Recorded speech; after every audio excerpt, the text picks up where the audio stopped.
So that's not the religion of Jesus. The religion of Jesus wasn't Unitarianism in that sense, like the church denomination in England.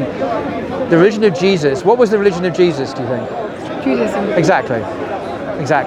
So he followed the Torah, the 613 commandments of the law. He didn't follow the Unitarian church, because that doesn't believe anything. It's a very, very, very liberal secular. Exactly. So I don't necessarily mean the Unitarian Church Institute or the stream, but I mean Christianity without the Trinity concept, but like believing in God, believing that Jesus exists, but for example as a messenger, believing that there is a Holy Spirit of God in action in the world. So why not choose this one, for example, like Christian? Yeah, and it sounds a bit weird if you say Christian and you don't believe in the Trinity, of course, but I mean. Because there are other reasons why. Because I think history shows us a Jesus who was a Torah observant Jew. A Torah observant Jew. So he like any good Jew, obeyed the law, the 613 commandments given to Moses by God on Mount Sinai. Is there in the Torah. I mean, why do I say that? Because Jesus' religion was not just belief in one God, it was belief in the law that was given to Moses. So he got to obey God through his commandments, the mitzvah. Yeah, that's obviously part of the faith. You can't detach the law from God. He gave it to his people. But if you're not born... Sorry, by analogy, Islam has a very, very similar system to the halakha, the Jewish legal system. It's called the Sharia. It's very, very similar. The place of the Sharia in a Muslim's life is very similar to that of the halakha in a Jew's life, an Orthodox Jew, I mean. The halakha is the Jewish law, the Torah. Yeah. So I understood that God had given a law to his people, to the Jews. And I also understood that God had also given a Sharia to the last prophet of God, Muhammad, who was sent by God. Very, very similar law. So I couldn't just be a Unitarian if God had actually sent commandments and a way of life, a deen as we call it, to his people. That comes with it. It's a whole package. It's not just a belief, it's a way of life. So take the example of pork, for example. The law of Moses prohibits pork. Jesus didn't eat pork, never said we could. Muhammad, Islam, says you can't eat pork. There's a consistent thing here. Christians, however, believe that Paul said that you can eat pork. So they eat pork. But that's not what God said. You know, God was quite clear. So we're following here a way of life. So in the West, religion is secularized. It's a private thing. It's to do with your faith in your heart. In Islam is not like that. Yes, it's faith in your heart, but it's external. It's also public. It's to do with society. It's to do with our relationships with people. It's to do with how we pray, what we eat, how we dress, etc., etc. It's a whole way of life, just as it is for the Orthodox Jew, just as it was for Jesus and Moses, just as it was for Muhammad. This is real religion. It's not just a belief in one God, although that's very, very important. Although that's very, very important. There's more to it than that, because God has actually asked us to follow a certain way of life, certain commands. So as I stand here listening to you, Sorry, it fell off. Yes. So if we're to be, I guess the final point is this: if we want to be authentic followers of Jesus today, in the West, anywhere, we should really follow Muhammad, because he is by far the closest spiritual and legal parallel with Jesus. And indeed, Muhammad said he hadn't brought anything new. He simply brought the same religion, but purified it of the excesses that Christians had introduced. The excesses would be the worship of Jesus. The excesses would be the abandonment of the law. Because Paul says the law has been abolished in Ephesians chapter 2, verse 15. Jesus, in Matthew's Gospel, chapter 5, said, I have not come to abolish the law. We're supposed to obey it in a particular way, according to what Jesus taught. So a big emphasis on the interior following of the laws. It's not just you don't hate people, you don't murder people, you don't hate them. It's not just you don't commit adultery, you don't lust, etc. So he's made it very interior, and that's perfectly Islamic, because as you'll know from Islam, the intention, the niyat as it's called, is absolutely central. If I fast during Ramadan, but I'm not doing it for God, my fast is completely waste of space. It means nothing at all. Any action that I do, if it's not an act of worship, and worship is a very broad category in Islam, doing the things that please God, avoiding the things that displease God, if I don't do any action according to what pleases God, it's worthless. So you have to have the intention. And that's exactly what Jesus taught in the Gospels. So the other thing is, Jesus said, and the Quran says this as well, that Jesus was only sent to the lost sheep of the house of Israel. In other words, to the Jews, the Israelites. He says that in Matthew 15. Muhammad said that he was also sent, but to mankind, as a mercy to mankind. So I'm not a Jew. I take it you're not a Jew. So we're not going to follow the Jewish Torah. We follow the last prophet of God. That's exactly a question that came into my head while you were talking. Like in those 600 years after Jesus and before Muhammad, how should people believe that they were not born into Judaism, they were not Jews? How should they?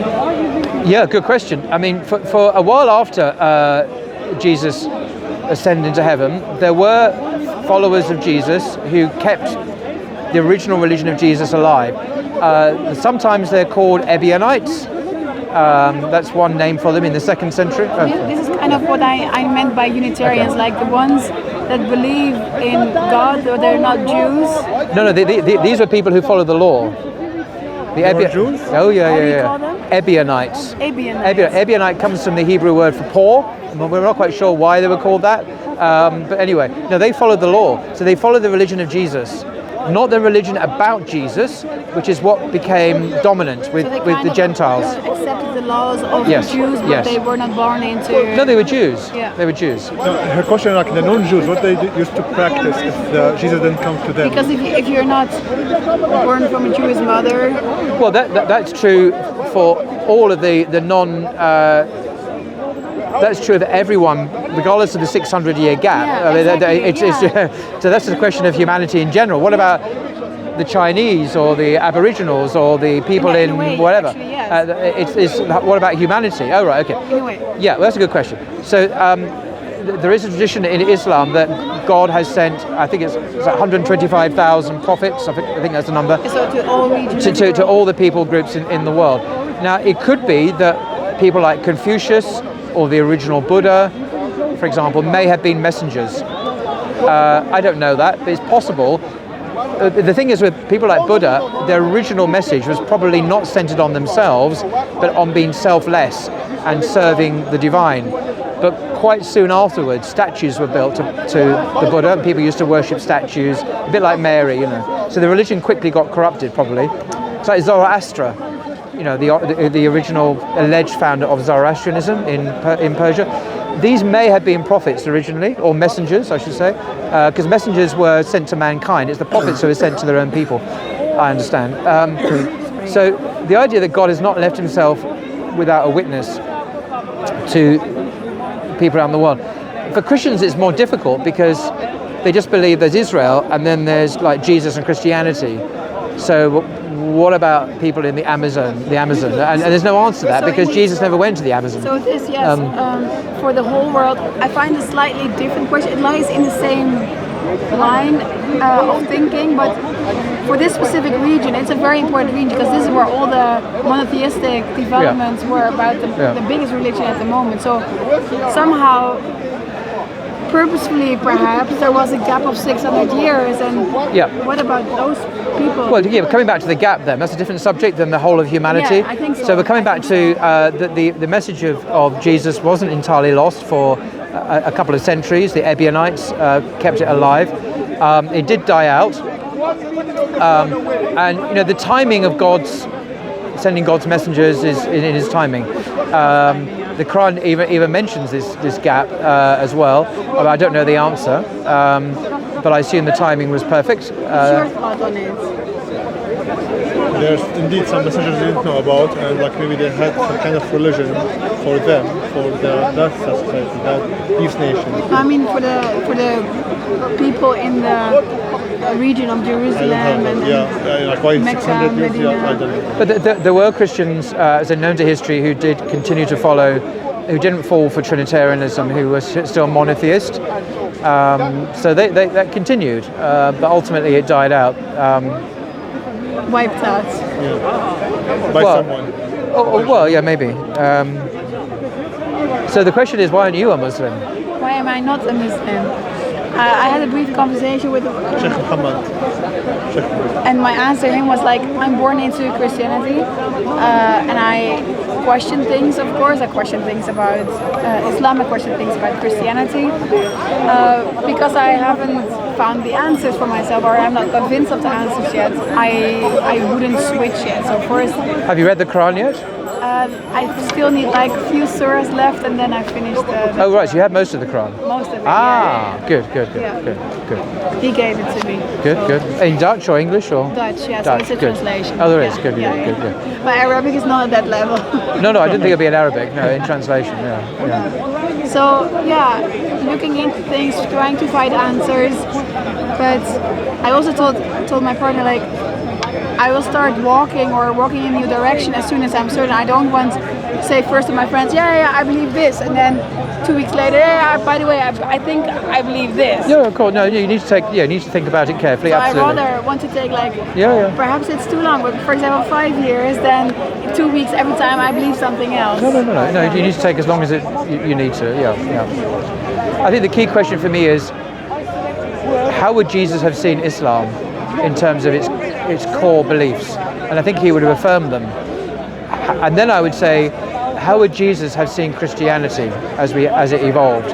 And I think he would have seen it with horror, absolute horror, because it worshipped him. But he was a God-fearing, worshipping Jew. So Christianity has made him into a god, which is a blasphemy, it's idolatry. It's a very, very, very serious sin in Judaism, as it is in Islam. There's only one religion on the planet that I'm aware of that acknowledges Jesus and gives him his rightful status. That's Islam. There's no other religion that does this. Nothing. Buddhism doesn't, Hinduism doesn't, whatever. Judaism doesn't. Judaism, unfortunately, that's the whole problem. If only it did, it rejects Jesus. There's only one religion that gets Jesus, mentions him as an article of faith. If we were to reject Jesus, if I said, I don't agree with you, we would be out of Islam. Just like that, by the very fact of denying Jesus, we'd be out of Islam. So it's an article of faith in Islam. You have to believe in Jesus. There's no other religion in the world that does that. Christianity has twisted the religion, made him into a god. Islam has it about right. So it's a no-brainer for me. So these are like thoughts are popping up. Like I have no answer at all, or I haven't think it through, or I haven't looked it up yet. But if Jesus came, like how much influence did he actually have on the Jews? Because as you say, according to the Bible, or how you interpret what the Bible says, he came for the Jews. So how much influence did he actually have on the Jews? Because apparently we created a whole new religion out of it because Jesus came, but how much influence did he actually have on the Jews themselves? Well, Christianity is a Gentile religion. In fact, early in the 2nd century, people like Justin Ignatius of Antioch, the bishop, who we have 7 of his letters, he tells people that Christianity is very, very different from Judaism. He says to people, don't follow Judaism. It's a different religion. But I'm thinking, there's a man called Bishop Ignatius of Antioch. He was from Antioch in what's now Syria. A very famous early church father. And we have some of his letters. This is AD 107. And he wrote them on his way to Rome to be executed as a martyr. So he wrote a series of letters when he was on his way to be martyred in Rome. And in one of them, he's very clear to those Christians who attempted to follow Judaism, who attempted to do it. Don't follow Judaism, it's nothing to do with us. This is 107 AD. It's within 70, 80 years of Jesus' life. And now we have the church represented by him, and he was an early father, representing a religion that disowns the religion of Jesus. Isn't that amazing? Because Jesus was a Jew, he was an Israelite who practiced the law. And his followers are now saying, don't follow the religion of our founder. How crazy is that? Isn't that ironic? It's very, very ironic. But Muslims now follow exactly the same religion of Muhammad. So we have a famous hadith, the hadith Jibril, where Gabriel actually appeared to Muhammad and to his followers, and he taught them about the faith, the 5 pillars, about the 5 pillars of Islam, and the six pillars of faith, if you like. We should believe in God and his prophets and his angels and his books and so on. And that's how to remain unchanged. The belief is identical belief. There's been no change. It's the same Quran as well. But Christians follow a completely different religion than Jesus. Isn't that ironic? Yeah, it is. They call themselves Christians. They don't even follow his faith. I mean, you couldn't make it up. I mean, it's so weird when you think about it. So weird.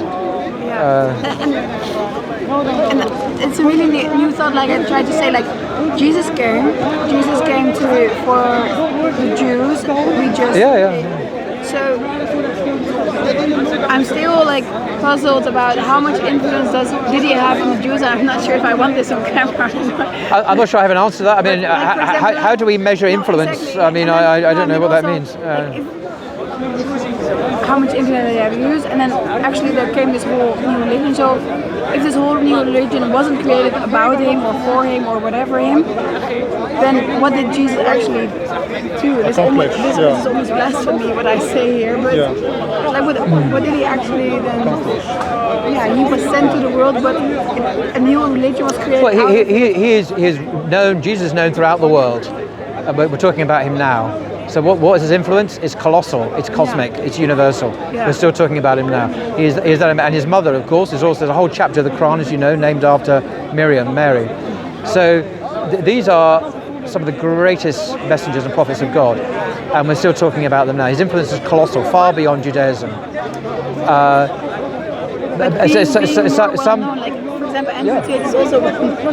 Some Christians worship him, some don't. So he is that. Is that remarkable? A messenger and prophet of God, absolutely. Prophet of God. So, so we're still talking about him now. That's how amazing he is. But what do you think that he actually did for the Jews, or like did he fulfill his mission? How we can see his role? Part of his mission in the Quran is to speak of another who was to come, who is variously known as Ahmed, or the most praised one. And these are some of the names of the Prophet Muhammad. And there are indications even in the Gospels we have now that he was speaking about someone else who was to come after him. So that is also part of his mission, by the way. What do you think his mission was? To be the Messiah for the Jews, and they rejected him. Oh, wait, no, in terms of his mission to Israel, I mean, that's answer that. I thought you... also like his accomplishments. Accomplishments, we'll leave that to God. I mean, I can't assess his accomplishment. But in terms of his mission, I think he called for a renewal of Judaism, a renewed spirituality that focused less on just the externals, but more on the fundamental matters of the law, which is justice, mercy, love, that sort of thing, but without neglecting the other aspects of the law. In fact, that's just a quote from Matthew 23:23, by the way, what I've just said. I've just literally quoted from that verse as a summary of his attitude to the law. So his whole attitude to the law is very Islamic. In other words, it's not just the exterior, it's the intention of the heart. Without the intention, it's worthless. So you can't just... It's no point... Jesus criticized some of the Pharisees, apparently. He called them whitened sepulchres. A sepulchre is a coffin, and a white coffin. He called them externally they were very white and clean, but within they were bones, they were rotting corpses. And that's an Islamic idea as well. So I could be externally, I could appear to do the right things, but if my heart's not right with God, and then I could be sent to hellfire.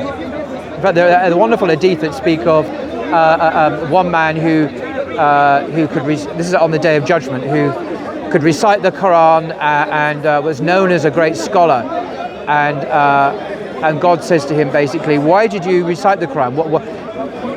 Why were you a scholar? He said, oh, so I could glorify you, God. And God said, no, it wasn't. You did these things so that people might think that you were a great scholar and might praise you for being a reciter of the Quran. And he was sent to hell. Wow. There's a Muslim who recited the Quran and was a scholar, and he was sent to hell because he did it for the wrong. He did it to glorify his pride, and this is very like the teaching of Jesus here. I think that's a great warning to all of us, to check ourselves and our motivations. So it's because I see, when I read the Hadith and I see the teaching of Jesus, even in the Gospels, such an overlap, a similarity, but a dissimilarity with later Christian doctrines, that I see Muhammad and Jesus as spiritual brothers. They come from the same parent, if you like. It's obvious to me now. I can give hundreds and hundreds of examples of that. But does The rest is detail. So you asked me about his influence or whatever. I don't know. But did God send Jesus? I say yes. Did God send Muhammad? I say yes. That's it.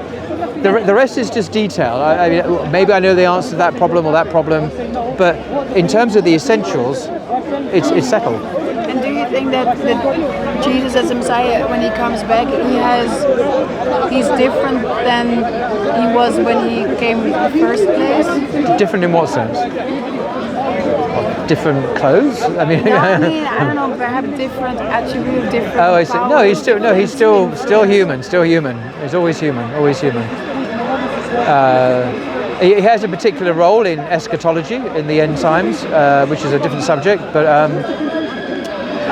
and he will die, actually. And there's even a grave, an empty grave in Medina next to the Prophet, waiting for him. It's quite amazing. So yeah. Muslims made that for him. I didn't know about this, yeah, but I remember I heard something like this a long time ago. You just know. Yeah. So the Muslims made that for him ready, or Yeah. Because he will return. I mean, it's a Christian belief as well, but and he will do whatever the end times scenario says he will do, and then he will pass away. But do you think Jesus has different attributes when he comes back? Exactly the same attribute. No, he still is always only ever human. Always everything. Oh, he's never anything more than that. Just as Muhammad, they're all human beings. Never anymore. Like, for example, the way Jesus is described in the Bible is like very humble, very loving and kind human being, God made man. But he's not. I think it's the opposite. He is portrayed as, you see, this is a very Christian point you've made, but the irony is the opposite is the truth. If you read the book of Revelation, the last book in the Bible, where we have Jesus killing his enemies on an industrial scale. He slaughters humanity. This is the loving Jesus, but you just spoke of. This is exactly where I want to go. So during his lifetime, so when he was born, when he was living his life with his disciples, so those 30 years, a picture of him was portrayed, how he was. And then indeed, in Revelations, or when he comes back, his assignment is different at that moment, therefore he does different actions, and it's more like... So it's no more Mr. Nice Guy. He then slaughters people. Like a real leader, like a warrior. But is that right? I don't necessarily think the portrait of Jesus in the Gospels is historical. I think one can question it because it's so unlike the other prophets in some ways, because he's a pacifist in the Gospels. But the problem is here's a guy who preaches pacifism, love your enemies, and Christians go, isn't he superior to Muhammad? And I'm saying, well, have you read the last book of the Bible? Because what he does there is far worse than anything Muhammad ever did. He slaughters whole sections of humanity, whole nations, he literally in blood. So there's an inconsistency there. It means what Jesus preached is forgotten about, and he's now a completely different creature. He's now this genocidal killer who just kills whole peoples. That doesn't strike. There's something wrong there. I think a more middle path is that Jesus is not quite how he's portrayed in the Gospels. That he did actually preach what is consistent with the other prophets, but he's not a bloodthirsty genocidal killer either, as the Bible says he is. I think these are two extremes that we can avoid, because we have the example of other prophets, and they're all ultimately the same. I don't think they're radically different. Because of this talk, I came up with some new thoughts to think about. So thank you very much. Yeah. Okay. Well, I hope you. That's nice talking to you. Thank you for your time. My pleasure. What's your name again? Fiona. Fiona. Nice to speak to you, Fiona. Nice to meet you. Thank you very much, Paul. Take care. Thank you. Have a nice day. You too. Bye-bye.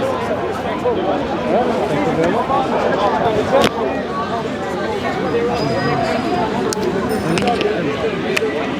much.